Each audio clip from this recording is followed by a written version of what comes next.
22일 하나님 나라 2PM 토요 모임을 시작하겠습니다. 오늘 제목이 예수의 죽음 소제목으로 군병들의 조롱이라고 이렇게 제목을 썼습니다. 마태복음 27장 26절에서 37절 긴 말씀인데 그래도 그 당시에 예수님 상황을 우리가 알게 하기 위해서 제가 한 말씀 읽어보겠습니다. 좀 길지만 이에 바라바는 저희에게 놓아주고 예수는 채찍질하고 십자가에 못 박히게 넘겨주니라. 이에 총독의 군병들이 예수를 데리고 관정 안으로 들어가서 온 군대를 그에게로 모으고 그의 옷을 벗기고 홍포를 입히며 가시 면류관을 엮어 그 머리에 씌우고 알대를 그 오른손에 들리고 그 앞에서 무릎을 꿇고 희롱하여 가로되 유대인의 왕이여 평안할지어다 하며 그에게 침뱉고 갈대를 빼앗아 그의 머리를 치더라. 희롱을 다한 후 홍포를 벗기고 도로 그의 옷을 입혀 십자가에 못 박으려고 끌고 나가니라. 나가다가 시몬이란 구레네 사람을 만나매 그를 억지로 같이 가게 하여 예수의 십자가를 지웠더라. 골고다 즉 해골의 곳이라는 곳에 이르러 쓸개 탄 포도주를 예수께 주어 마시게 하려 하였더니 예수께서는 맛보시고 마시고자 아니하시더라. 저희가 예수를 십자가에 못 박은 후에 그 옷을 제비 뽑아 나누고 거기 앉아 지키더라. 그 머리 위에 이는 유대인의 왕 예수라 쓴 죄패를 붙였더라. 이 말씀은 우리가 이제 흔히 잘 알고 있는 말씀인데 그걸 한 번 더 제가 읽어드렸습니다. 오늘 이게 대제사장들과 백성의 장로들에 의해 가지고 빌라도에게 예수가 넘겨졌지 않습니까? 그지? 근데 빌라도에게 넘겨진 예수는 또다시 무리들에게 넘겨졌고 이제 사형이 확정되므로 사형 집행을 위해서 다시 한번 로마 군병들에게 넘겨지고 있는 그런 장면이라고 할 수가 있습니다. 제가 지나온 시간을 돌이켜 보면서 오늘 드디어 이제 베드로와 가룟유다의 시간이 지나갔잖아요. 또 빌라도의 시간이 지나갔습니다. 이제 무리들을 거쳐서 이제 오늘은 군병들의 시간이 온 겁니다. 그죠?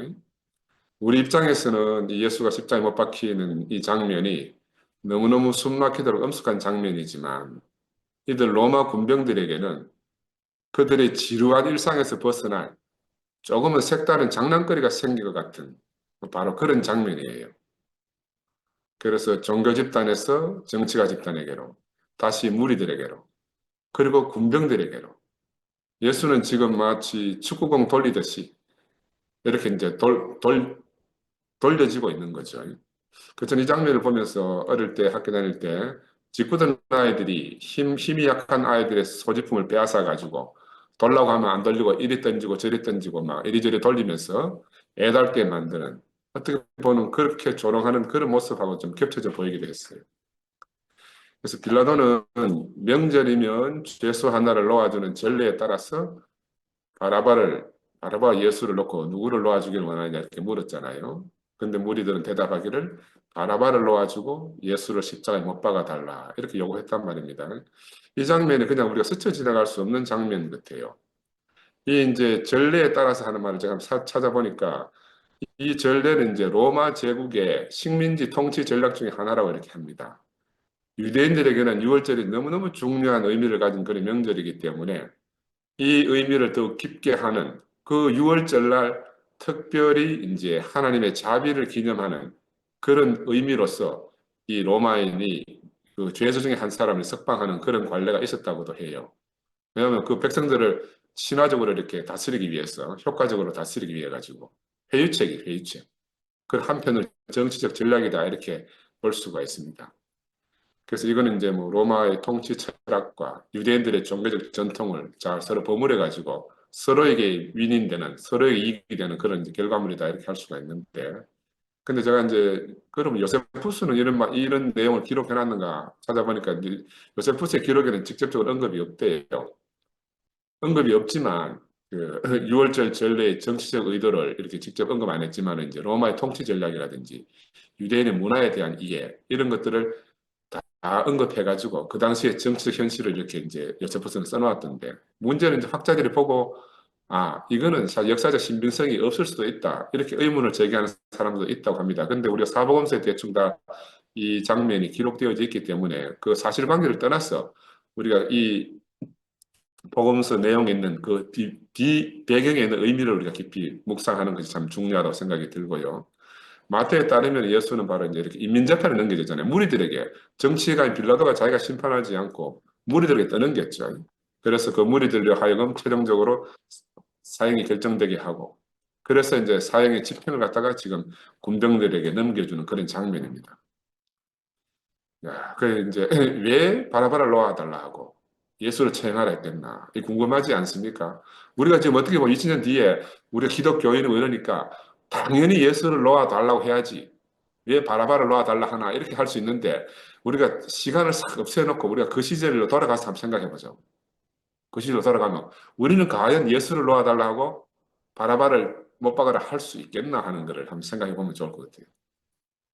마태는 바로 이 6월절 전례에 따라서 의도를 가지고 썼습니다. 하나님 아들 예수와 또 아버지 아들이라는 뜻의 바라바, 바아바, 아버지 아들이라는 그런 뜻의 바라바 두 사람을 등장시켰어요. 그래서 이름으로 그 당시 유대 그리스도인들은 다 이 말이 무슨 말인지 알아듣는 거라. 아, 속죄일의 두 염소, 한 마리는 하나님께, 한 마리는 광야로, 아사슬로. 이 번에는 두 염소를 생각나게끔 바로 이런 배치를 한 거죠. 그래서 이 예수가 바로 속죄제로 드려지는 그 제물이다. 하나님의 노여움을 감소시키기 위해서 드려지는 제물이다 하는 것을 은연중에 이제 밑바닥에 깔고서 이 말을 쓴 거죠. 또 한편으로는 그것만 있는 것이 아니고 다른 한편으로는 이 군중들이 이 무리들이 너무너무나 무지막지하다. 이 군중들의 소원의 어떠함, 무지막지한 그들 자신밖에 없는 그 소원, 그 사람들의 어떠함을 갖다가 드러내고 하자 하는 마태의 드라마 이중 장치다. 저는 그렇게 생각이 들었어요. 그래서 그동안 이제 복음서를 따라가면서 마태복음 따라가면서 우리가 등장인물을 여러 명 봤잖아요. 베드로도 경험했고 가룟자도 경험했습니다. 또 무리들도 경험하고. 나는 그러면서 그 각자 안에서 등장인물 안에서 이상하게 내 자신이 다 깊이 발견되어져요. 이게 나와 다르다고 하는 사람이 한 사람도 없는 거야. 나와 다르다고 할 사람이. 사람은 혼자 있으면 소심해요. 대부분 사람들이. 그런데 이상하게도 무리가 되면 자신도 모르게 엄청난 힘을 가지게 됩니다. 그리고 그 힘을 사용하는 데 있어서 전혀 두려움 없이 힘을 쓰게 돼요. 그래서 군중은 단순한 사람의 집단이라고 보면 안 돼요. 군중은 사람의 집단이 아니에요. 모든 이성이 말이 되고 오직 그 동물적 본성만 남는 짐승의 어떠함을 그대로 드러내는 무시무시한 괴물이 됩니다. 저는 이거를 너무너무 깊이 경험했어요. 그 인류 역사를 보면요, 약 30만 년 동안 이 호모사피엔스 종은 거의 30만 년 동안 수렵 채취, 구석기 시대를 살면서 수렵 채취로 연명하던 그런 원시 인류 중에 하나였잖아요. 그러다가 이제 언제부터 깨어났는가 하면 만 년 전에, 지금으로부터 만 년 전에, 그때에 비로소 농업혁명을 일으켰다고요. 농업혁명. 그 농업인이 된 거라. 원시인에서 농사를 지을 수 있는 농업인이 됐어요. 그러니까 농사를 짓다 보니까 잉여 농산물이 생산물이 많이 있잖아요. 그 생산성이 증가한 이후부터는 사람들이 이제 먹는 문제로부터 자유로워지기 때문에 그때부터 문명이라든지 문화를 엄청나게 발전시키고 이제 이렇게 와서 지금까지 왔어요. 그리고 이제 만 년 전부터 쭉 발전해 오다가 더욱 발전을 새롭게 한 게 언제냐면 지금으로부터 한 200년 전 산업혁명을 통해서 농업인에서 산업인으로 바뀐 겁니다. 산업인. 새로운 혁명이죠. 산업혁명을 통해서. 그래서 이 산업시대에는 자본가들이 출몰하고 경영가들이 나타났잖아요. 근데 지금 우리는 어떤 시대에 살고 있는가? 지금 우리는 디지털 정보혁명을 통해 가지고 다시 한번 인류가 가지고 있는 생산성을 극대화시키는 그런 시대로 우리가 접어들었어요. 그러니까 생산성이 확 증가될 때마다 새로운 인류가 탄생한다고 보면 돼요. 농업인에서 자본가들, 산업인들이 탄생했고, 지금 다시 이제 디지털 신인류라고 명명되어지는 그런 인류들이 이제 새롭게 등장하게 되는 시대가 되었습니다. 그럼 문제는 뭐냐 하면, 그렇게 그동안 문명이나 문화가 인간이 진화해 발전해 오면서 키워온 문명과 문화 속에 무엇이 있는가 하면은 도덕이라든지 윤리라고 하든지 이런 사회성이 그 속에 깔려 있습니다. 함께 살려고 하다 보니까. 근데 제가 무슨 말씀을 드리려고 하는가 하면 그런데 집단이 되는 순간에 그동안 쌓아왔던 이런 모든 것들이 순식간에 사라진다는 거예요. 도덕이나 윤리라든지 이런 사회성들이 싹 다 사라지게 됩니다. 어디로 가는가 그러면 만 년 전에 원시대로 돌아가는 거라. 원시적 인간 본연의 모습으로 돌아가는 겁니다. 자기 집단밖에 없어요. 우리 집단에 속하지 않는 모든 다른 집단은 다 적이라. 지금 우리 전 세계를 보더라도 마찬가지. 우리나라뿐만 아니고 전 세계적 현상이 똑같습니다. SNS를 통해 가지고 편향된 정보만 받아들이잖아요. 그래서 우리 편은 선이고 상대는 악이다. 이런 이분법적 구조 속에서 만인의 그냥 투쟁. 이제 전쟁밖에 없는 거라. 지금 우리가 사는 시대가 바로 그런 시대에 도래했어요. 얼마나 무서운 시대에 우리가 살고 있는지 모릅니다. 저는 개인적으로 20년 전 남산병원 개원할 때에 야, 그 데모대가 정말 나는 처음에 처음 시작할 때는 야, 제가 며칠 가겠나 이렇게 우습게 생각했다니까. 그런데 시간이 지날수록 사람이 불어나고 막 그 참여하는 사람이 늘어나고 하면서 나중에는 시에서 감당도 못하고 이제 내가 속하는 거 중구청이니까 중구의 구청장이 감당을 못할 정도로 매일마다 너무너무 대구 시내가 소란스러운 적이 있었거든요. 그때 보니까 법도 필요 없어요. 민원이 중요한 거라. 모든 사람은 민원이 최고로 중요해. 구청장은 특별히 민원이 없어야 되니까. 저는 그래가지고 그때 군중들이다, 무리들이다. 나는 진절머리나게 깊이 그걸 경험해서 알게 됐습니다. 사람들은요, 그런 상황이 되면 어떤가 하면 진실을 알기를 원치 않아요. 우리가 생각할 때는 대부분 사람들은 진실을 알기를 원하는 생각하지만 진실은 필요가 없습니다. 학교에서 진실이 중요하다고 아무리 가르쳐도요, 막상 사회에 나오면은 진실은 별로 중요하지가 않아요. 저도 생전 그런 처음 경험했는 거라. 처음. 내가 내 돈 들였어. 내 병원을 개원하는 것이니까 이게 내 문제잖아요. 나는 내 문제라 생각했다니까. 근데 딱 그 세상에 던져지고 나니까 그거 내 문제가 아니고 주민들의 문제라. 내가 병원을 개원하는 게 그 내 문제가 아니야. 주민들 자기들의 문제야. 그래서 이 지역 사회에 남선병원이라는 실체가 들어서면 주변 사회에 어떤 영향을 미치게 되고 크든 작든 거기에서 어떤 영향을 입는 많은 사람들이 바로 내가 지금 개원하려고 하는 이 병원과 관계된다는 걸 나는 처음으로 인식했어요. 그걸 보고 사회적 영향이라고 그랬지. 한 번도 내 개인이 뭐 사회에 영향을 끼치겠나 나는 그런 생각 한 번도 한 적이 없거든. 그런데 그렇게 데모대한테 혼쭐이 나면서 내가 그때 깊은 경험을 했어요. 우리가 사회 속에 존재하는 인간이구나. 나는 그런 의미에서 우리 대국교회도 그런 사회성에 대해서 깊이 한번 생각을 해봐야 된다고 저는 개인적으로 생각을 했습니다. 그때 당시에 이제 좀 이야기해보면 다음 구청장 선거에 이 구청장이 바로 그 내가 사는 병원 아파트 거기에 살고 있거든. 그 1300세대나 되는 아파트 주민들이 살고 있는 그 주민의 한 사람을 구청장이 있어요. 이 사람은 다음 선거에 자기가 나와야 되는데 1300세대에서 표를 얻어야 되잖아. 그러니까 누구 편을 들어주겠어. 이런 정치인이 있고 그 다음에 이단이라는 대국계가 복음의 전진기지로서 남산평에 들어온다. 그러니까 그 중국 그 부근에 있는 서문교회, 서영교회, 뭐 제일교회 할 것이 대구의 유수의 모든 기라성 같은 교회들이 목사들이 다 단합해가지고 저거 반드시 없애야 된다. 해가 각 교회들이 다 동원된 거야. 그래서 나는 그 만약에 불교 신자가 불교병원 하면 이렇게 난리 나겠나 그런 생각이 들었어요. 여러분 제가 지금 말씀드리는 것 이 의미 뒤에 복선이 있습니다. 좀 잘 들어보세요. 복선이 있습니다. 복선. 기독교인이 들어서 문제가 된 거라. 이단 기독교인이. 불교인이 들어오면 그들한테 아무 문제가 안 돼요. 아무 문제가 안 돼. 그리고 이제 내가 하는 병원 건물을 그 전부터 탐내던 사람이 있어. 그게 이제 병원 지하에서 이제 사우나 시설하고 또 이제 보일링장을 하는 그 새들을 사는 그 아파트 주민 중에 동대표 한 사람이 있었는 거라. 이 사람은 자기의 이제 재산권이 내 때문에 날아가니까 이 사람이 온 주민을 선동했어. 또 그 아파트 안에 또 우리네 신기회가 선배면서 자기가 또 병원을 저 어디 좀 떨어진 데서 재활병원 비슷한 거 하려고 하는데 김상거이가 병원 한다 하니까 저거 막아야 되니까 주민들한테 내가 병원을 하면 반드시 장례식 합니다. 저만 안 한다 해도 아닙니다. 속지 마세요. 이래가 의사가 선동하니까 주민들이 뭐 다 넘어가지. 그런 중에 이제 그래 장례식장 들어오면 아파트값 똥값 된다. 그래가지고 주민들이 다 썩이 나서 막 난리도 아닌 거라. 그래, 네가 아파트 값 떨어지면 책임질래 가면서 막 죽이라 그러고 막. 야, 그런데 그러니까 그 갈등이 조장됐잖아요. 그러니까 브로커들이 얼마나 설치는지. 브로커가 대구에만 있는 게 아니에요.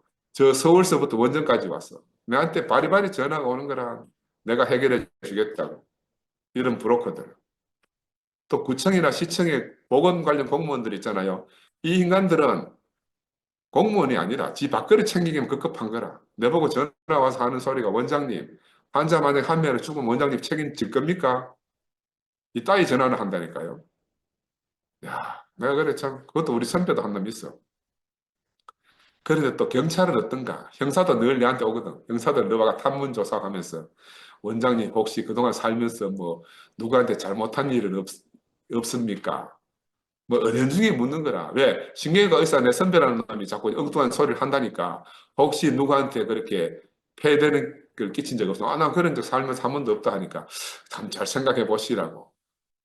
이러고 있지. 그러니까 나중에 이제 이 소송 가고 막 이래서 막 시끄러워졌잖아요. 그러니까 이제 뭐 경찰서 갔지, 뭐 검사한테 조사받으러 갔지, 판사한테 이제 판결 받으러 갔지 다니면서 보니까, 에이, 뭐, 대한민국 정의 가는 건 없어요. 정의는 어디 가버리고 그냥 좋은 게 좋다. 있는 놈이 좀 양보해라. 이런 식으로 다 결말에 넘어가는 거야. 나 그때 이제 20년 전 대모대를 거치면서 나는 세상의 어떠함을 정말 철저히 경험했어요. 아, 나는 막 그 법은 정의의 편이다. 이거 다 우리 목사님 옛날부터 했거든. 법은 정의의 편이 아니고 힘 있는 놈의 편이다. 이러는데 힘은 누가 있어요? 민원을 가진 사람이 힘인 거다.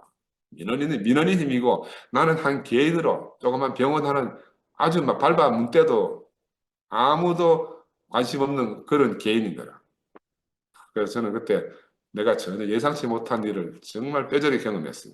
근데 이 과정을 거치면서 정치와 종교, 그리고 썩난 무리들의 그 원성, 그리고 예수는 하나 더 보태서 오늘 로마 군병들, 이 사람들에게 조롱받는 그 예수가 당시에 겪었을 그 어떠함을 나는 바로 현대판 괴물들 앞에서 이제 그걸 직접 경험해봤죠. 아, 그러면서 그때 진짜, 야, 내가 예수 십자가 사건과 비교는 안 되지만, 야, 어떤 마음이었겠나 하는 게 이제 깊이 경험되어졌어.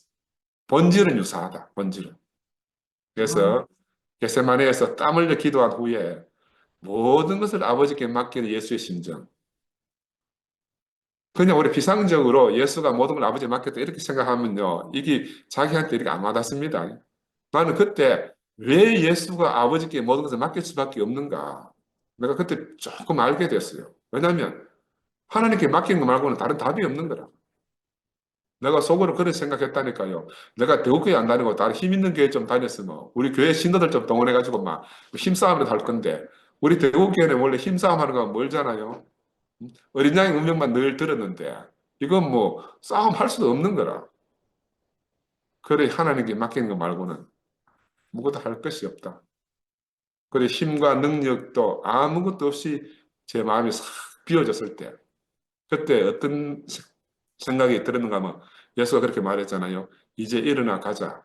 나를 잡으러 오는 자가 있다. 다 포기한 거라. 다 포기했다니까요. 나는 그 예수의 그 심정도 내가 정말 간접적으로 경험하게 됐어요. 그때 왜 그렇게 다 포기했는가 하니까 내 기대가 다 끝난 거라. 내 소원이 다 끝났어. 아, 이제 병원 문 닫으면 문 닫으라고 하면 문 닫을 수밖에 없구나. 그러니까 기대가 끝나고 소원이 내려지니까 너무너무 가벼워지는 거야. 너무너무 가벼워졌어.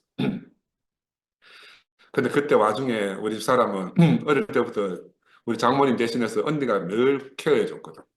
근데 막 그 12월 달에 갑자기 언니가 새벽에 교통사고로 죽었어요. 그래, 막, 우리 사람 혼미백산 됐잖아요. 병원은 병원대로 지금 막, 대모대로 난리 벚구통인데, 언니까지 갑자기 죽으니까. 그래, 내보고 막, 그 잘난 하나님 있으면, 어떻게 이 하나님이 뭐라 하는지, 니 한번 해석해봐라. 네가 그 대국에서 맨날 만나는 그 하나님, 그 잘난 하나님 있으면, 우리 언니가 와 이런 일을 당했노? 해석해보라고 막, 얼마나 답답해가지고 막, 내한테 밤에 막 잠 안 자고 항의하는 적도 있었고. 또 그러면서도 또 한편으로는, 여보 걱정하지 말라고. 여보 병원 문 닫으면 내가 서무시장 가서 커피 팔고 그렇게 해서 먹고 살면 된다. 걱정하지 말고 당신이 일을 하라. 또 그렇게 격려도 해줬어요. 그때 내가 너무 큰 위로가 됐죠. 그래서 나 때문에 이제 함께 마음고생도 많이 했고. 그 당시에 이제 백화점이나 시내에 나가면 다 중국 시민들이 다 만나거든. 그래, 막 멀리서 쑥쑥거리면서 손가락질 하면서 저거 뭐 김장관이 마누라 대하면서 막 이러니까 그 고개도 들고 다닐 수 없는 그런 대구 시내가 시끄러웠거든. 제가 매일 뭐 라디오 인터뷰, 텔레비 인터뷰, 막 방송 인터뷰를 매일 해대고 했으니까 내가 대구 시내 문제였다 그동안 그때. 그래서 저는 그런 걸 경험하면서 군중 속에 감추어진 개인, 군중 속에 감추어진 개인. 이 각자들은요 만나보면요 다 친근한 이웃이고 악마가 아니에요. 한 다리 건너가 보면요 다 잘 아는 사람들이에요. 근데 이 사람들이 군중 속에 딱 들어가면요 전혀 다른 사람이 되는 거예요. 전혀 다른 사람. 우리가 이 사실을 꼭 기억해야 됩니다. 군중과 개인은 다르다. 예수는 머리 둘 곳이 없다 했어요. 왜냐하면 백성이 없었기 때문에. 예수는 외로운 왕이었잖아요. 예수는 한 세 사람 그리스도로 새로운 종류의 인간으로 우리에게 오셨어요. 새로운 종의 인간이다. 겉모습은 우리와 똑같지만 그는 종이 다른 사람이었어요. 그런데 예수를 통해서 교회가 나라가 세워지기에는 정말 많은 시간이 앞으로 필요한 거죠. 그런데 지금 이렇게 교회가 탄생했잖아요. 이제 예수로 인해서 새로운 종류의 사람들이 탄생한 겁니다. 우리가 겉모습은 똑같아요. 바깥에 나가면 세상 사람과 똑같은 모습이지만 사실은 우리는 새로운 종입니다. 새 피조물, 새 한 사람. 성경은 이렇게 표현하고 있어요.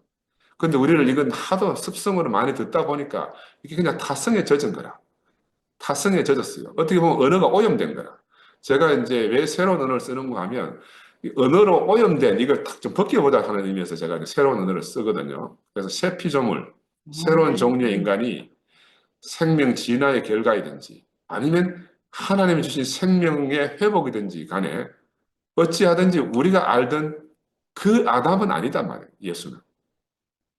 지금 우리가 호모 사피엔스 아담은 신이 되고자 하지 않습니까? 그 극단적으로 누구를 통해서 보는 거 하면은 스티브 잡스라든지 빌 게이츠라든지 일론 머스크 같은 이 사람은 이미 이 시대 호모 데우스가 되었어요. 신이 된 거라. 호모 데우스. 그런데 우리는 호모 크라이스트로서 예수. 이 새 인류, 새로운 피조물, 새 인류에 맞아들인 예수 안에서 우리가 새로운 세계인 하나님 나라를 누리고 삽니다. 그리고 우리가 이 언어로 인해서 새롭게 되는 게 참 힘들어요. 그래서 새로움이 필요할 때는 언어가 바뀌어야 되는 거라. 새로움이 필요할 때는. 그래서 우리가 새로운 종이 되었다 하는 것은 이제 역진화하는 것은 불가능하다. 퇴화되어 가지고 옛 세계로 돌아가는 건 불가능해요. 생명 진화는 되돌아갈 수 없는 거거든요. 그죠? 복음서의 기록에 따르면은 바라바는 단순히 이제 도덕적 죄인은 아니었던 것입니다. 로마의 반역 죄인이지만 유대 독립을 위해 싸우던 사람이 추정되기 때문에 아마 유대인들한테는 상당히 인기가 있던 사람이 아니겠나 하는 생각을 해볼 수가 있어요. 이게 이제 마태나 마가나 누가나 요한복음에 공이 다 이 바라바에서 언급이 되어 있거든요. 그래서 이제 한마디로 요약해서 보면은 밀란을 일으켰다. 백성들을 선동해서 뭐 로마에 대항하거나 이렇게 했겠죠. 그래서 밀란을 일으키다 보니까 살인도 하게 되고, 그래서 옥에 갇힌 사람으로 이렇게 묘사가 되어집니다. 그죠? 그 민중 봉기를 일으키고 서열을 일으켰던 사람이니까 어떻게 보면은 그 민중들의 군중들의 어떤 요구를 대신해서 실현시켜 주려고 했던 사람이라고 할 수가 있어요. 그래서 이 사람들은 소리 질러서 뭐라고 하는가 하면은 예수가 아니고 바라바다. 예수가 아니고 바라바다. 놓아줄 사람은 예수가 아니고 바라바다는 거라. 그럼 이 예수를 그동안 따라왔던 사람들이 이제 바라바를 따라가겠다는 말이에요.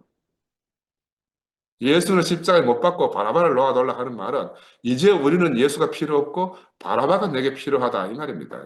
단순히 한 사람은 놓아주고 한 사람은 십자가로 가라는 말이 아니고 내가 믿고 따르고 의지할 대상이 달라진 거예요. 예수가 아니고 바라바다. 무리들이 기다리는 메시아는 하나님의 기름 부음을 받은 사람 아닙니까? 그렇죠? 바로 이스라엘 백성들은 이스라엘을 구원할 자로 메시아로 기대하고 예수를 따랐습니다. 근데 이들이 바로 바라바를 택한 거예요.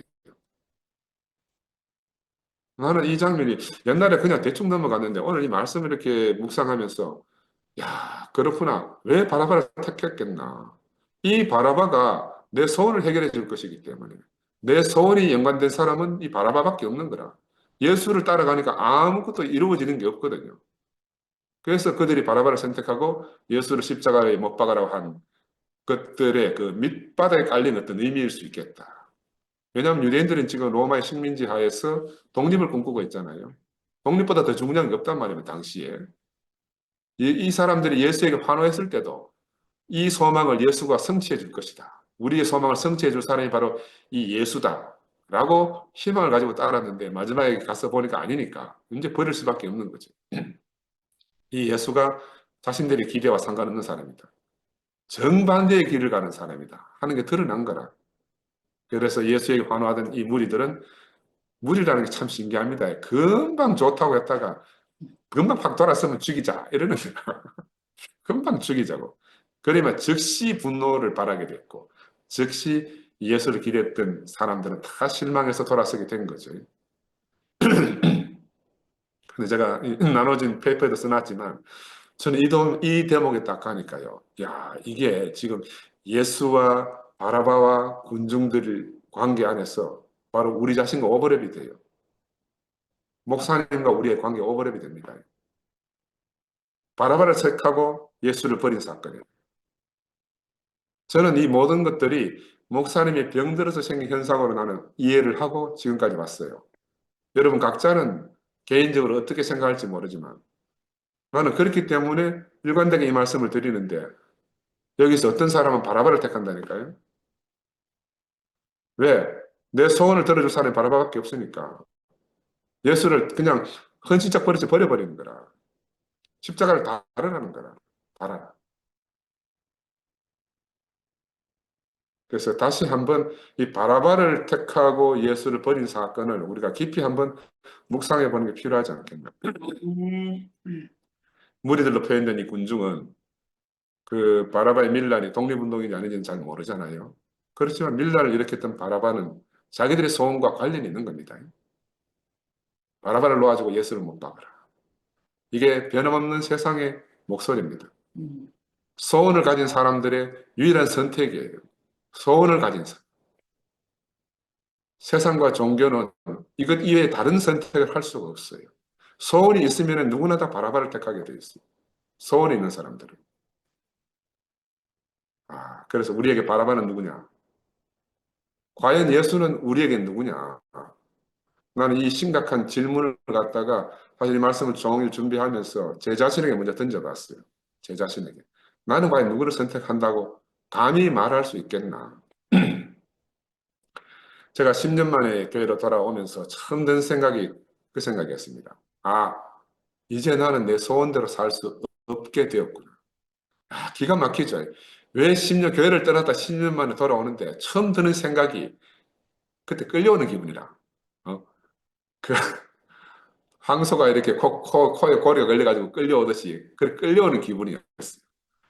도망갈 방법은 없겠나 생각이 머릿속에 번뜩번뜩 드는데 그런데도 갈 길은 이 길밖에 없다고. 길이 내리막길이니까 내리막으로 갈 수밖에 없어. 뒤돌아 가는 건 오르막이니까 내가 갈 수 없는 거라. 그래, 이 길로 가는 건 맞는데 이 길로 가는 건 맞는데 가기는 싫은 거라. 왜?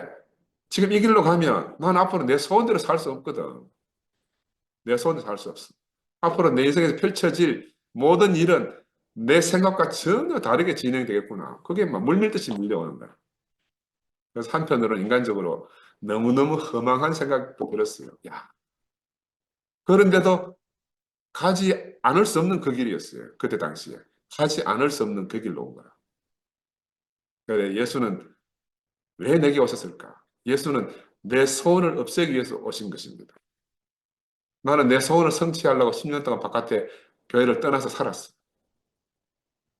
그 내 소원 성취하려는 목적 때문에 내 인생이 엉망진창이 된 거라. 그 10년 만에 다시 돌아올 때 깊이 깨달은 것이 내가 다시 예수 앞에 섰을 때는 이분은 내 소원을 성취시켜주는 분이 아니고 내 소원을 싸그리 말살시키는 분이구나. 그게 너무너무 분명해졌어요. 지금도 마찬가지죠. 세상은 인간의 소원 때문에 만들어졌다 해도 뭐 맞는 말 아니겠어요? 종교도 마찬가지입니다. 종교도 역시 인간의 소원 때문에 만들어졌어요. 오늘 바라바를 선택한 사람들은요, 다 자신들의 소원 때문에 바라바를 택했어요. 바라바는 그 시대의 영웅이라 할 수 있어요. 예수하고 어떻게 비교할지 모르지만은. 그러니까 이 세상이나 종교는 다 소원을 성취하기 위한 방법의 차이뿐이라. 방법이 좀 다른 거지 근본 배경에는 자신들의 소원이 있다. 그런데 이들이 합세해서 예수를 죽일 때 인간들 속에 숨어져 있던 것들이 다 각 방면에서 드러나게 됐지 않습니까? 각 방면으로 말하면은 종교 지도자들의 어떠함, 세상 지도자, 정치가들의 어떠함, 제자들의 어떠함, 군중들의 어떠함, 오늘 군병들의 어떠함까지 모든 것이 예수와 부닥치면서 그 정체가 다 폭로된 겁니다. 이들에서 드러난 사실은 모든 인간들에게 감추어진 그 소욕은, 욕심은 하나님 아들을 증오한다는 거예요. 하나님과 원수된다는 것이 다 예수에게 부닥쳐서 다 드러났습니다. 백성들이, 이 군중들이 그들의 요구를 거스르고 외면한 예수를 얼마나 내팽개칩니까? 십자가에 못 박아라고 소리치면서 어떻게 소리쳐요? 그의 피를 우리와 우리 자손에게 돌려 주시옵소서. 그렇게 증오하는 거예요. 야, 그래서 저는 지금 우리는 이렇게 예수를 혹시 우리는 지금 또 예수를 십자가로 그렇게 내몰고 있지는 않는지, 우리는 지금 또 예수보다 바라바가 더 낫다는 생각을 하고 있지는 않은지, 나는 꼭 한번 생각해 봤으면 좋겠다. 그런 생각이 들었어요. 빌라도는 바라바를 놓아주고 예수를 채찍질해서 이제 십자가에 못 박히도록 군병들이 넘겨주었다고 본문에 나오지 않습니까? 이때가 이제 오전 9시경이라고 되어 있어요. 마가복음의 15장 25절에 보면 때가 제 3시가 되어서 십자가에 못 박으니라 하고 시제가 분명히 나와요. 이 이제 마태복음의 24시간을 제가 8달락으로 나누었다 그랬잖아요. 한 달락이 3시간마다. 이게 이제 삼시라는 말은 해 뜨는 시각이 6시인데 이때부터 앞으로 다가올 3시간까지를 삼시라고 한대요. 그래서 6시부터 9시, 9시인데 이 삼시는 9시 경이다. 이렇게 이제 우리가 깨달으면 됩니다. 그래서 무리라는 것들은 다 자기 욕심에 따라서 하나님 찾는 사람들 아니겠어요? 무리라고 할 때 또 자기 욕심 때문에 하나님을 찾기도 하고 하나님을 버리기도 해요. 이게 무리들의 속성입니다. 그리고 군병들은 어떤 사람인가 하면 세상 왕권을 확장하는 데 자기들이 쓰이고 있는 거죠. 근데 이 사람들이 약한 자들에게 자신들의 불만을 토로하고 분노를 실행한 자들이라. 저도 한때 이렇게 살았어요. 내 분노가 어디서 나오는지도 모르고 하여튼 그 분노를 갖다가 어떤 다른 대상에게 이렇게 막 화풀이하고 이렇게 살았었거든요. 요즘 세상을 보더라도 자신의 분을 이기지 못해서 타인을 살해하는 일을 우리가 종종 매스컴을 통해서 보지 않습니까? 그죠? 오래전에 대구 지하철 방화 사건 여러분 잘 아시죠? 나는 끔찍해. 이 방화 사건의 이 환자가 일주일 전에 내한테 왔다 갔다니까. 아, 근데 이 친구가 매스컴에 이름이 떠오르구나. 야, 까딱했으면 우리 병원도 불질러 버렸겠네. 그 사람들은 그 분노를 다스릴 줄 모르는 거라. 이 사람들이 다 가인의 후예들입니다. 바로 라멕의 후예들이고. 우리가 다 그런 사람을 살다가 지금 오늘 새로운 세계로 옮겨진 사람들이에요. 아멘. 그리 분노로 막 자기 속에 분노를 주체할 수 없는 이런 사람들에게 예수가 딱 넘겨졌습니다. 바로 로마 군병들이 그런 사람들이에요.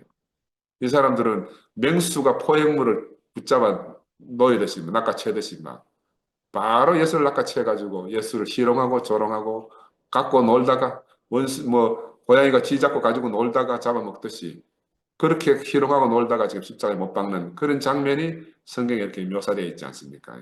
이 사람들의 본성이 뭐냐? 강자를 만나면 죽임을 당하고 약자를 만나면 죽이는 짐승의 본능을 가진 사람들이 로마의 군병입니다. 이 사람들이 바로 이제 첫사람 아담으로서 호모 사피엔스라고 할 수 있어요. 이 사람들은 무리를 합치고 무리가 되어서 힘을 합쳐지면요. 더 힘이 세고 덩치가 큰 호모 사피엔스 네안데르탈린들을 멸종시켰잖아요. 바로 집단이 되면 이렇게 돼요. 자기가 더 큰 것도 무너뜨릴 수 있으니까 집단을 형성하는 거라. 그래, 호모 사피엔스, 호모 네안데르탈린을 멸종시켰는데 이제 새로운 종이 왔습니다. 마지막 아담, 호모 크라이스트로서 예수가 와가지고 새 생명을 가진 새로운 인류의 조상으로서 예수가 왔어요. 이 예수는 바로 호모 사피엔스 아담을 멸종시키기 위해서 왔다니까요. 옛 사람을 멸종시키기 위해서 왔어요. 여러분 잘 들어야 돼요. 새로운 종이 온 거라. 호모 네안데르탈린에서 호모 사피엔스로, 호모 사피엔스에서 호모 크라이스트. 하나님의 보내심을 받고 우리에게 왔습니다. 그런데 이 예수님은 세상 각 방면의 사람들로부터 버림받고 희롱당하셨잖아요. 바로 무리가 되고 군중들이 된 사람들로 말미암아. 그래 이때 어느 누구도 예수를 돕거나 어느 누구도 예수를 영접한 사람이 없다고 성경은 기록해 놓고 있습니다. 단지 힘이 없고 나약한 여자들 몇 사람만 있었다. 정말로 예수는 이 땅에 설 자리가 없었던 사람이죠. 그 땅은 노아의 때처럼 네피림이 다 차지하고 땅은 다 폐기하게 되어버린 게 예수 당시의 상황이다. 성경에 보면 창세기 6장 6절에 이런 말이 있습니다. 하나님이 땅 위에 사람 지으셨음을 한탄하사 마음에 근심하시고, 아마 창세기 6장 6절에 있는 그 말씀이 지금 예수가 십자가에 처형되어질 때도 하나님 똑같은 심정이 아니었겠어요. 이 사실이 역사 안에서 다 사실로 드러났습니다. 하나님의 근심하심이. 왜냐하면 땅이 혼돈하고 공허하며 흑암의 깊음 위에 있고 하나님의 영이 수면 위에 앉지 못하고 너풀거리면서 이렇게 돌아다니는 모습. 이게 창세기의 모습인데 지금 예수 당시의 상황이다.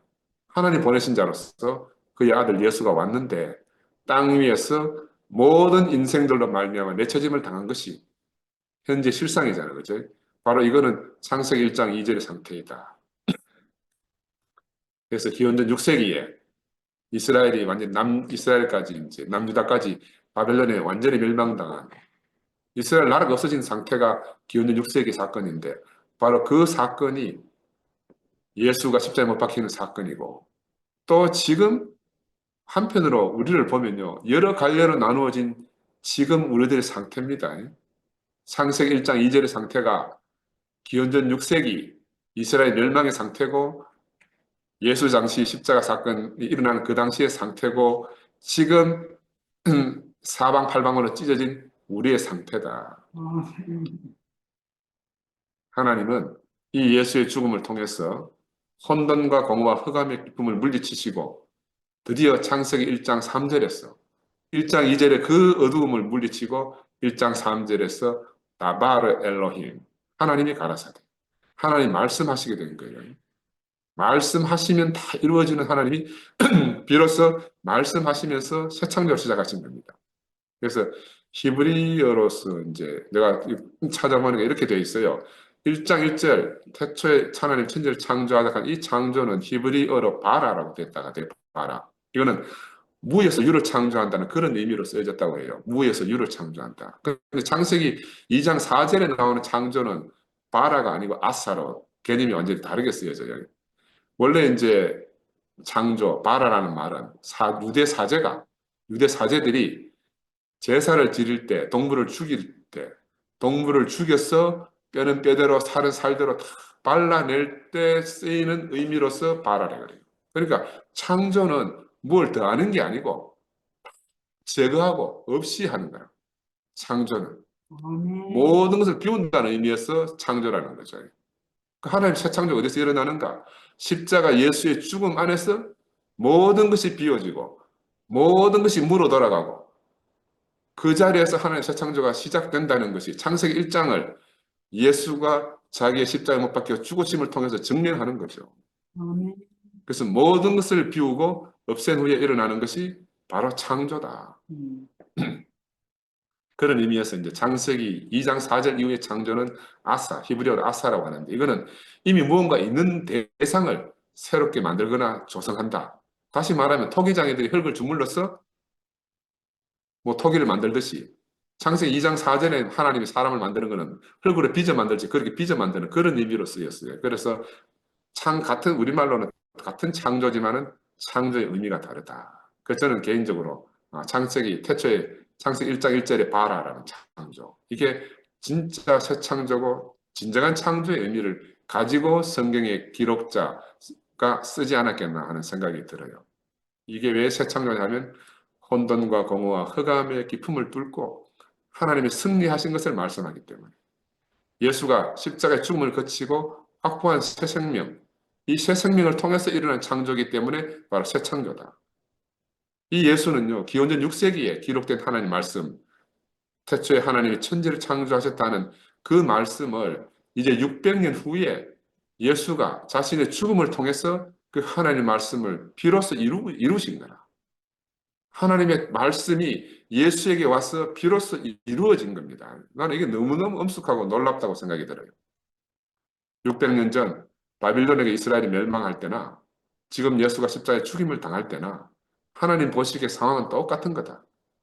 지금 우리가 처한 상황도 마찬가지다. 모든 것이 끝난 상태다. 아무것도 남지 않는 상태고. 그래서 우리에게 뭐가 필요합니까? 우리에게 새 하늘과 새 땅, 새 창조가 절대적으로 필요한 거라. 절대적으로 우리에게 필요한 게 새 창조다. 옛 창조, 옛 세계에서는 더 이상 희망이 없죠. 그런데 이제 비로소 새로운 생명의 빛이 우리에게 비춰지고 있지 않습니까? 그죠? 혼돈과 흑암을 걷어내고 다시 하늘과 땅이 나뉘어지고 궁창이 열리고 호흡이신 그리스도의 새 생명이 죽음을 뚫고 나온 그 생명의 호흡이 우리에게 지금 불어넣어지고 있는 겁니다. 아멘. 소원의 식물들로 대지를 다 덮고 물고기로 하늘을 나는 새들로 말미암아 생명의 무리들이 영토름을 하게 하는 그런 새 창조가 바로 우리 안에서 이루어지고 있는 거예요. 들판을 가로지르는 그 짐승들의 발자국 소리, 넘치는 생명의 단계가 여러분 들리지 않습니까? 나는 막 그게 들리는 것 같아요. 야, 초원을 달리는 말발굽 소리가 들리듯이 바로 생명의 그 놀라운 약동함이 바로 예수의 이 십자가의 죽음을 통해서 우리에게까지 전래된 겁니다. 이 예수는 마침내 하나님 보시기에 심히 좋은 사람으로 하나님 안식하기에 전혀 부족함이 없는 새 피조물, 새 인류의 조상으로 하나님 아들로 우리에게 보내신 겁니다. 보냄을 받은 거죠. 그래서 호모 크라이스트, 새로운 인류의 종으로 새 생명의 거듭남을 자신이 산 그 생명을 우리에게 살으라고 우리에게 새 생명의 거듭남을 요구하고 계신 거라 지금. 그래서 옛 창조 안에서 예수님은 그들에게는 아무 가치가 없는 대상입니다. 조롱거리밖에 안 돼요. 또 한편으로는 분노의 대상밖에 안 되죠. 이렇게 아담은 하나님이 주신 놀라운 축복된 위치를 다시 한번 예수를 통해서 버리는 겁니다.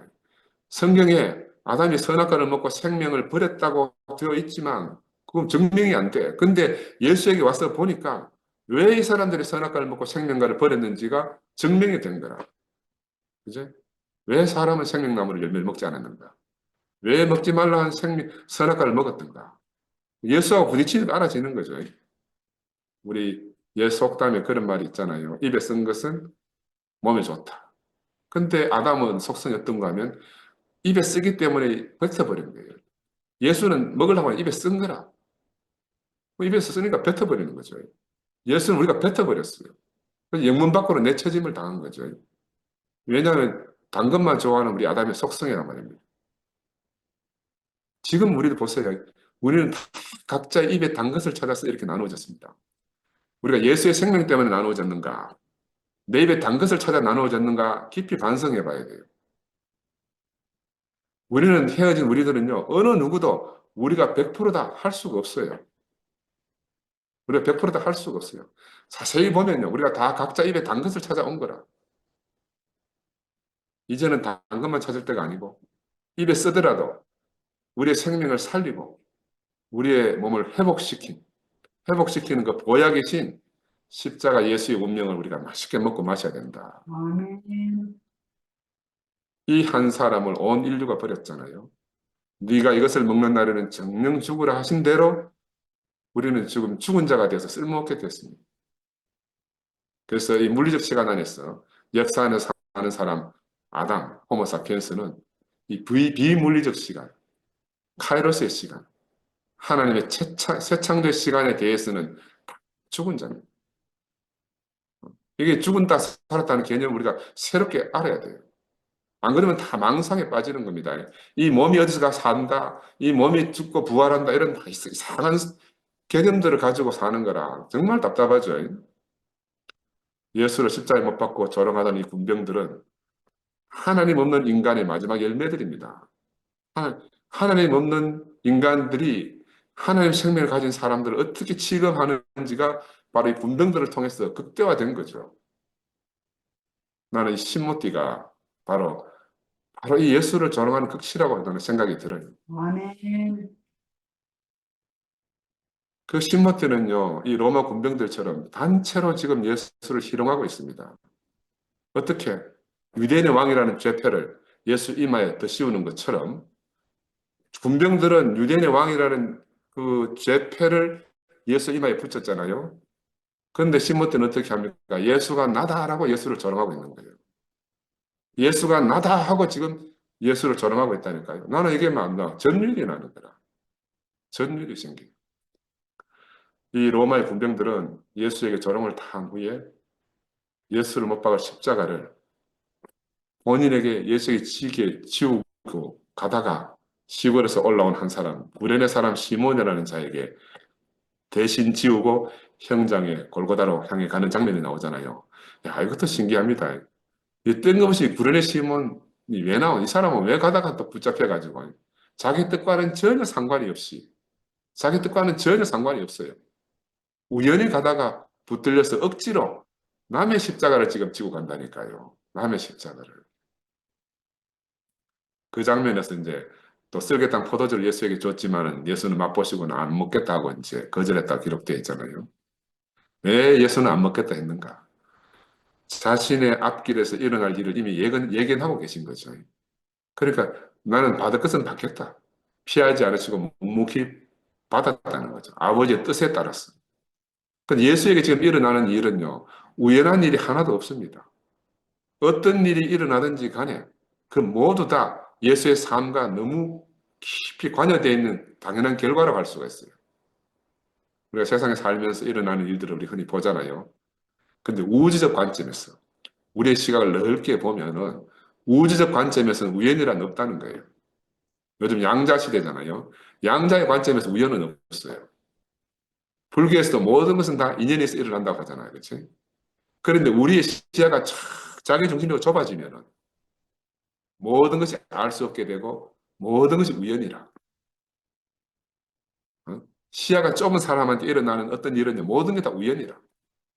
필연이 없어. 그런데 우연한 일과 당연한 일은 우리의 시야와 관련돼 있다. 우리의 시야. 예수 생명 안에서 일어난 일들을 보면요. 당연하지 않을 것이 전혀 없는 겁니다. 모든 것이 당연하게 일어나는 거예요. 일어날 일이 일어나고 있다. 지금 우리가 겪고 있는 것도 다 마땅히 일어날 일들이 일어나고 있다. 그죠? 어쩔 수 없이 뭐 우연찮게 일어난 일이 없어요. 다 마땅히 일어날 일입니다. 누구든지 간에 예수와 같은 삶과 예수와 같은 길을 걷는다면요. 똑같은 결과를 밟게 된다. 그래서 이사야는 미리 예언해 놨어요. 이사야서 54장 3장에 이 사실을 미리 예언해 놓은 거라. 이 생명 안에 있는 사람은 이런 운명을 살게 된다. 이런 원리가 예수에게 딱 적용한 거라. 다르게 보면 예수의 제자들이 예수의 삶을 보고 이사야서 53장을 끌어와서 이 사람이 그 사람이다 이렇게 말한 거예요. 이 사람이 그 사람이다. 그럼 우리도 똑같은 예수의 노선 안에 있으면 똑같은 삶을 살게 돼요. 예수를 보고 우리의 갈 길을 알게 되기 때문에. 알고 가는 길은요, 분요함이 없어져요. 길을 모르고 가면은 막 이 길이 맞나 저 길이 맞나 막 시끄럽고 난리도 아닙니다. 그죠? 이 길이다 저 길이라고 난리도 아니라. 이래야 한다 저래야 한다 막 난리통이죠. 근데 구련의 사람 시몬은 아무것도 모르기 때문에 그에게는 모든 일이 우연이었어요. 억지로 가는 인생의 대표자로 지금 구련의 사람 시몬이 쓰이는 겁니다. 자기도 모르는 길을 지금 가고 있게 되는 거예요. 마가복음에 보면요. 그래서 이 구련의 사람 시몬에서 좀 나옵니다. 마가복음 15장 21절에 보면 마침 알렉산더와 루포의 아비인 구레네 사람 시몬이 시골로 와서 지나가는데 저희가 그를 억지로 같이 가게 하여 예수의 십자가를 지우고 이렇게 나와요. 로마서 15장 13절에 보면 주 안에서 택하심을 입은 루포와 그 어머니에게 문안하라. 그 어머니는 곧 내 어머니라. 바울이 이렇게 말하거든요. 그러니까 루포의 아비가 구레네 사람 시몬이에요. 그러니까 아주 신실한 사람들일 것 같아요. 신실한 믿음을 가진 사람. 그래서 이 구레네는 그 당시의 지리적 배경으로는 북아프리카, 지금 리비아의 어떤 중요한 도시라고 이렇게 되어 있는데, 그래서 이제 성경의 기록으로 보면 이 구레네 사람 시몬은 명절을 지키기 위해서 아프리카에서 지금 예루살렘 성전으로 이렇게 이제 성지 순례하는 것처럼 올라온 그 길에 아마 이런 일을 당하지 않았겠나 하는 그런 게 보입니다. 그게 이제 우연인지 필연인지 우리가 알 수는 없어요. 그렇지만 그는 지금 예수의 십자가 여정에 포함이 돼가지고 지금까지 우리에게 그 이름이 남았다는 거예요. 그 예수의 십자가 여정 안에서 다른 사람은 몰라도 구레네 사람 시몬은 우리가 다 알고 있는 거라. 그죠? 다 알고 있는 거라. 예수는 모든 것을 아시지만 그렇게밖에 살 수 없는 인생을 사신 우리의 대표자입니다. 우리의 대표자로 안에서 모든 인생들은 인생으로서 그 길이 다 정해져 있습니다. 근데 사람이 그 길을 모르기 때문에 헛된 곳에서 방황하게 되잖아요. 그래서 시편에 이런 말이 있어요. 우리의 날 계수함을 가르치사 지혜의 마음을 얻게 해달라 하는 말이 있잖아요. 우리의 날이 흘러간단 말입니다. 그냥 흘러가. 그래서 흐르지 않는 시간, 하나님의 시간. 이 카이로스의 시간을 소원하고 하나님의 시간 안에서 사는 것이, 예수 안에서 사는 것이 바로 인생의 지혜다. 이걸 성경이 우리에게 가르쳐 주고 있는 겁니다. 우리는 다 자기를 몰라요. 우리는 나를 모르잖아요. 나를 모르기 때문에 또 내일 일을 모르는 사람들이에요. 근데 우리 나를 모르는데 누구를 압니까? 우린 예수를 알고 예수의 일을 알고 있어요. 예수는 어떤 분이냐면은 예수는 얼핏 보면 모든 분이라. 근데 어떤 데 가서 보면 아무것도 모르시는 분이에요. 그 아무것도 모르는 분 같은데 또 자세히 보면은 모든 걸 아시는 분이다. 왜 그러나? 여러분 이 말 이해가 돼요. 예수는 아담에 대해서는요, 모든 것을 아시는 분이에요. 아담에 대해서는. 근데 하나님에 대해서는 아무것도 모르시는 분이에요. 우리가 잘못 착각하면 예수가 하나님에 대해서 다 안다 생각하는데 예수를 자세히 보면요. 예수는 하나님에 대해서는 아무것도 모르시는 분이에요. 근데 하나님을 모른다는 것을 알고 가신 분이라. 하나님을 모른다는 걸 알고 하나님께로 가신 분이에요. 마지막에 보면 뭐라고 말씀하셨어요? 하나님 어찌하여 나를 버리셨습니까? 예수는 궁극적으로 마지막에 가면 하나님에 대해서는 아무것도 모르는 사람으로 드러난 겁니다. 다른 말로 말하면 예수는 철저히 피조물로서 하나님 일을 행하신 분이다. 그는 피조물이기 때문에 하나님에 대해서는 전혀 모르기 때문에 스스로 행할 수 있는 것이 아무것도 없었다. 그러니까 항상 하나님이 행하시기를, 하나님 일하시기를 기다릴 수밖에 없는 분으로 인생을 사셨다. 저는 그렇게 예수가 이해되어져요. 우리도 마찬가지입니다. 우리도 이제 아담에 대해서는 우리가 안다 할 수 있어요. 아담에 대해서는 우리가 안다 할 수 있습니다. 그죠? 근데 하나님에 대해서는 우리가 전혀 모른다. 이게 우리의 진실한 고백입니다. 우리는 아담에 대해서는 알지만 하나님에 대해서는 전혀 모른다. 이게 우리들이 옮겨진 자리입니다. 우리가 옮겨진 자리다 하는 것은 하나님에 대해서는 전혀 모르고 아담에 대해서는 우리가 잘 아는 사람. 예수는 아무것도 모르시지만 모든 일을 아셨기 때문에 썩게 단 포도주를 마시지 않았다고 되어 있어요. 그들은 예수에게 억지로 십자가를 지었잖아요. 근데 예수 자신은 억지로 지은 게 아니에요. 당연하게 받고 십자가를 지신 거예요. 왜? 이 길이 바로 아버지 뜻을 이루려고 가시는 길이기 때문에. 이 군병들은 예수를 조롱하고 위에 옷을 벗기고 십자가에 못 박아 세우고 또 옷을 제비 뽑아 나누어 가지고 이렇게 하잖아요. 이런 장면들이 시편에 이미 예견되어 있잖아요. 시편 20편 18절에 보면 내 겉옷을 나누며 속옷을 제비 뽑나이다 하는 성경 구절이 있어요. 이게 이제 너무너무 극심한 조롱을 이미 예견해 놓은 거라. 왜냐하면 옷을 벗기고 제비 뽑고 하는 것은 그 사람의 신분과 후명과 위신에 관계되는 문제 아닙니까? 그래서 이 옷을 벗겠다는 것은 예수를 완전히 능욕하기 위한 거죠. 우리가 군대 장군들에게 모욕을 주는 가장 심한 것이 뭐예요? 옷을 벗긴다 이렇게 말하잖아요. 옷을 벗긴다. 왜? 옷이 그 사람이기 때문에. 그래서 사실은 옷을 벗긴다 하는 것은 이미 죽이기 전에 이미 그 사람에게 죽음을 선고하는 거죠. 그래서 옷을 제비 뽑아 나누어 가졌다 하는 것은 예수의 신분과 품행과 위신을 찢어서 나누는 거야. 아무 상관없는 자가 다 차지했다 이 말입니다. 그죠? 그리 옷을 빼서 나누었다는 것은 이제 예수의 인격을 빼앗았다는 거죠. 예수 인격을 쥐가 이렇게 잠깐만 보이고 됐죠. 우리 손자가 또 와가지고 아이고 자 가만히 있어야 된다 말씀을 동안. 그래서 예수는 이 벌거벗은 몸으로 만인 앞에 십자가에 달렸지 않습니까? 그죠? 사람들은 예수에게서 모든 것을 빼앗았어요. 마지막으로 생명을 빼앗기 위해서 십자가에 못 박은 겁니다. 그리고는 그 머리 위에다가 유대인의 왕이라고 쓰는 죄표를 붙였다고 하잖아요. 또 그것만으로 부족해서 좌우에 강도 2명을 세워가지고 이 사람들이 다 강도다. 예수를 강도와 같은 자로 취급한 거죠. 예수를 강도와 같은 자로. 그리고 이 사람들은 자기들이 생각하는 어떤 것을 예수에게 덮어 씌운 거라. 자기들이 생각하는 어떤 것을 예수에 대한 생각을 덮어 씌운 거죠. 그리고 예수가 자랑할 거라고 생각하는 걸 다 빼앗아 간 거예요. 그리고 예수가 싫어할 것이라는 것을 다 덮어 씌운 거죠. 부끄러워할 것이라고 생각하는 것으로 다 덮어 씌운 거라.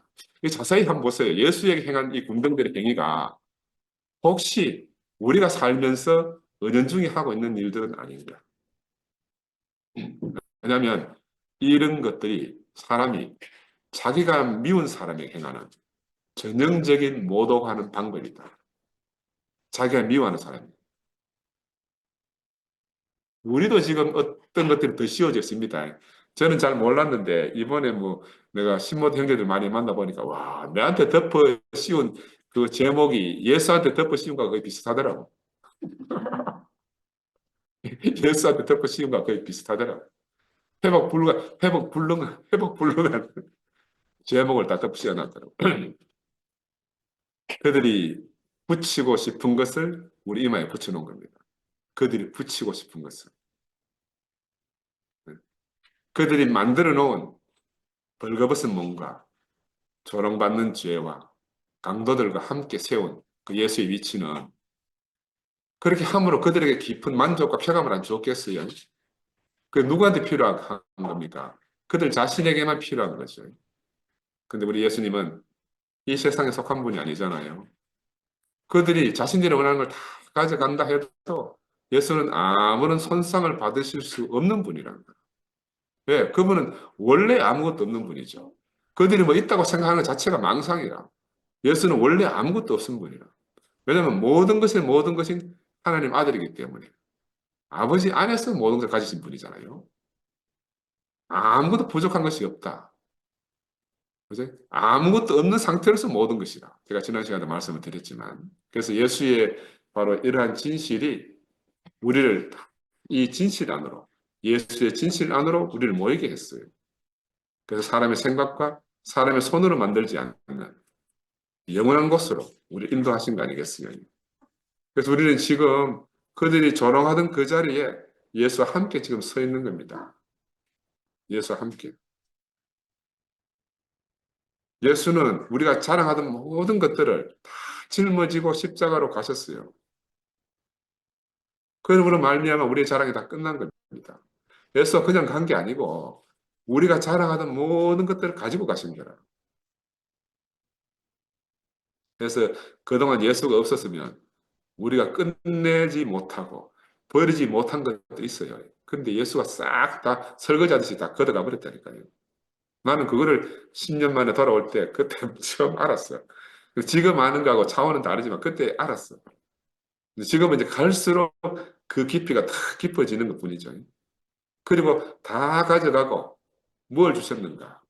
존재 자체로서의 존귀와 영광. 존재 자체로서의 존귀와 영광을 우리에게 보여주시고 우리에게 주신 겁니다. 이게 인생의 존귀와 영광이다. 아멘. 예수가 이렇게 사셨기 때문에 이제 우리도 죽은 자들은 죽은 것들을 가져가게 해야 되죠.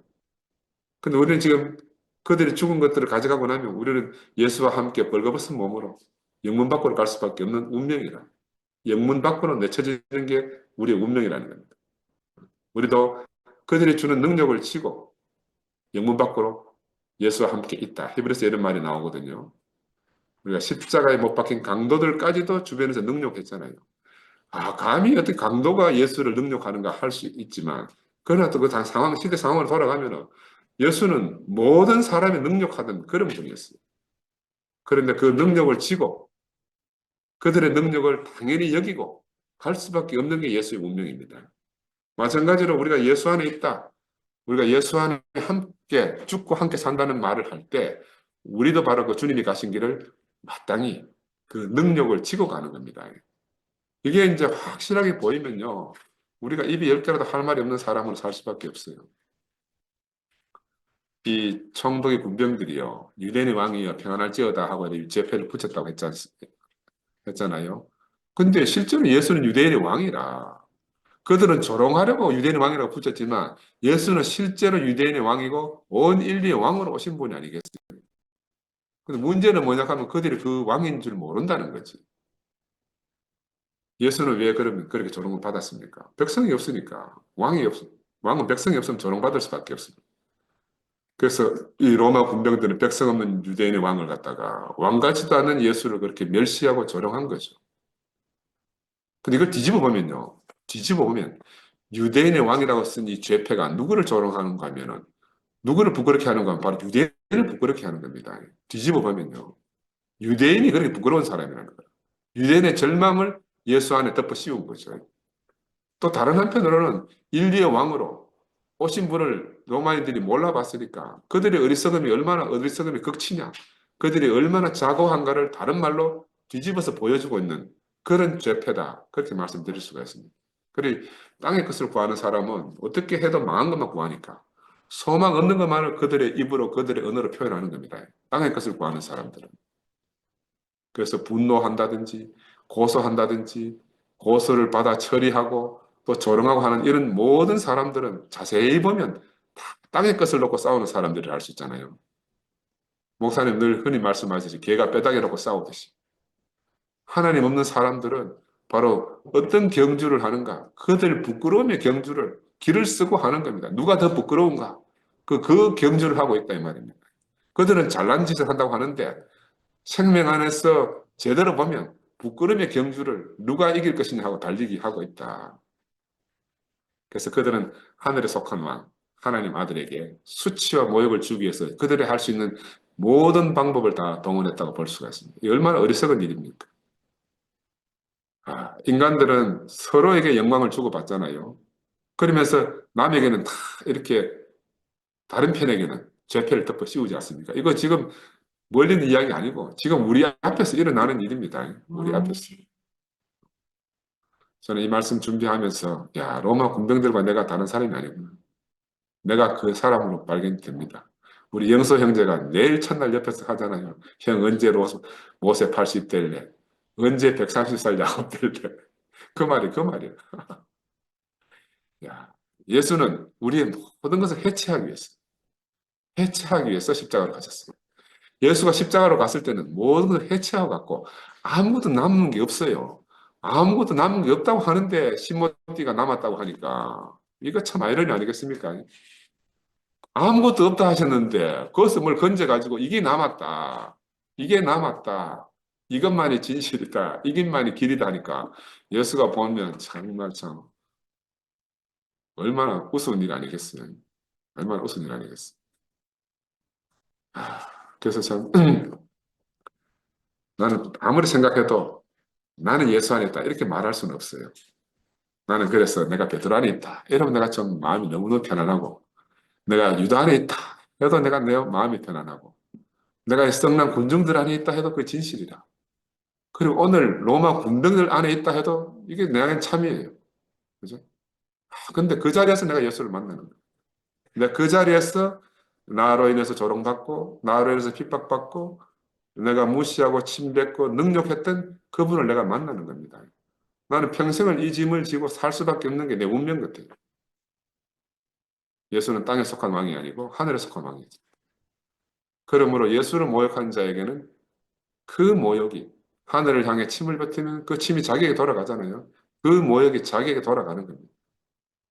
이 예수는 바로 우리 모두의 숨겨진 정체를 다 드러나게 하셨습니다. 그리고는 정체가 다 드러난 우리를 한보따리 해서 새로운 세계로 탁 영 단숨에 옮겨주신 분입니다. 할렐루야. 아멘. 아멘.